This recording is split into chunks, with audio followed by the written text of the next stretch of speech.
తిరుపతి జిల్లా రైల్వే కోడూరు పరిధిలోని బొజ్జవారిపల్లిలో దైవ సేవకుల ఐక్య సదస్సు ఘనంగా జరిగింది. United Christian protection India council ఆధ్వర్యంలో నిర్వహించిన ఈ కార్యక్రమానికి భారీగా విశ్వాసులు హాజరయ్యారు. క్రైస్తవులపై జరుగుతున్న దాడులను ఖండిస్తూ వారికి రక్షణగా నిలుస్తామని నాయకులు స్పష్టం చేశారు.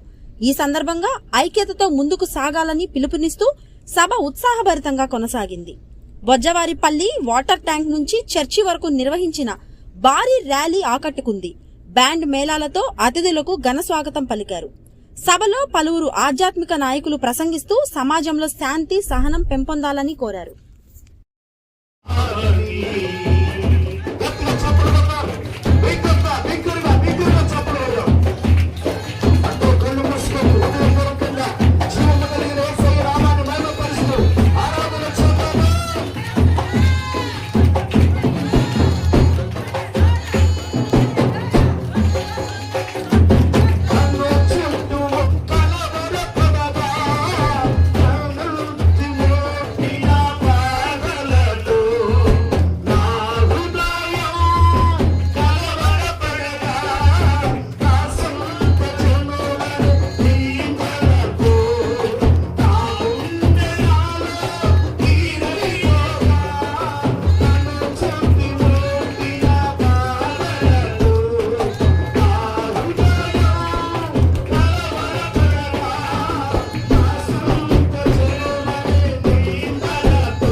రాజ్యం స్థాపించి ఈ రాజ్యం ఇంకను ప్రభా అనేకుల మధ్య మేము కాపాడుకోవడానికి మీరు ఇచ్చినటువంటి ధైర్య సాహసములను ఇంకను విశ్వాసమును బట్టి వందనాలు చెల్లించుకుంటూ వచ్చిన అందరితో మీరు తోడుకుని నడిపించి ఇంతవరకు మీరు మా మధ్యలో బలపరుస్తూ వచ్చినందుకు వందనాలు చెల్లించుకుంటూ యేసుకరమైన ప్రార్థించి వేడుకొచ్చున్నాను తండ్రి. మన తండ్రి